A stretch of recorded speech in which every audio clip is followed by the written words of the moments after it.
તો મારા કલેજાઓ તમને ખબર જ છે કે આજનો દી આપણા માટે કેટલો આમ સારો દી ગણાય, કારણ કે આજ છે પ્રજાસત્તાક દિવસ અને આપણે 26મી જાન્યુઆરી અને આજ પણ 26મો દિવસ 26 તારીખ અને 2026 એટલે કે આપણા માટે બહુ આ મોટી વાત કહેવાય.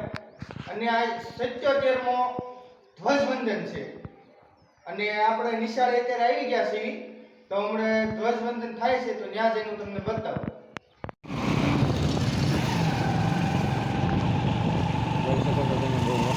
તો તમે જોઈ શકો છો હવે મેં પહોંચી ગયા છીએ.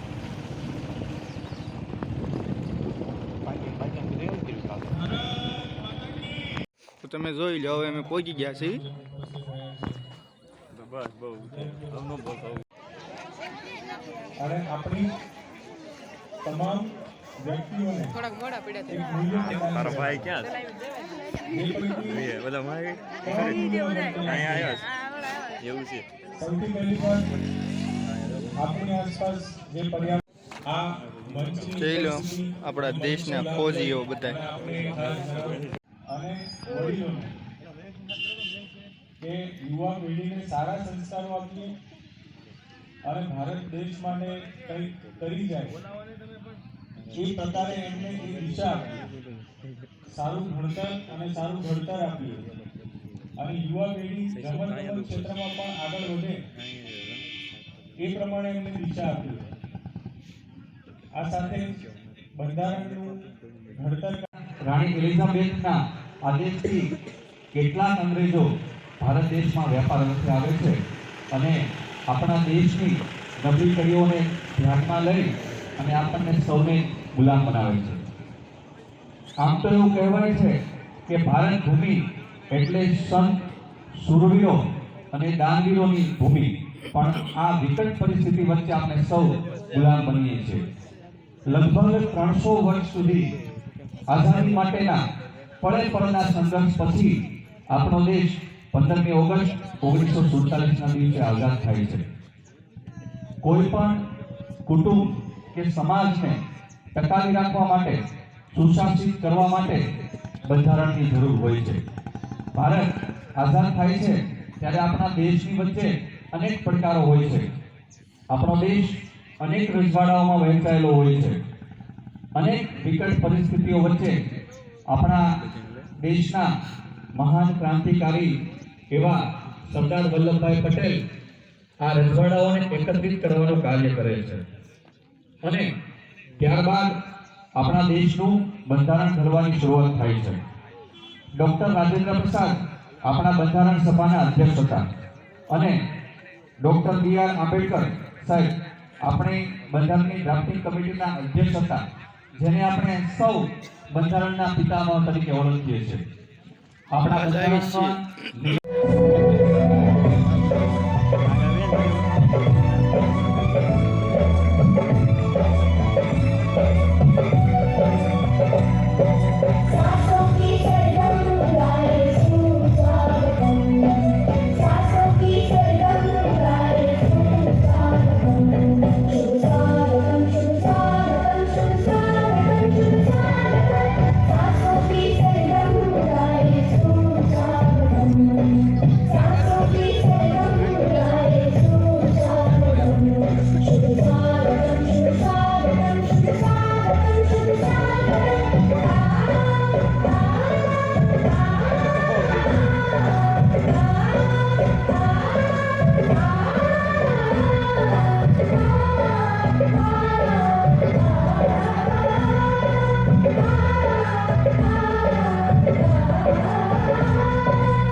હર્ષદભાઈ પણ અહીં ગયા છે.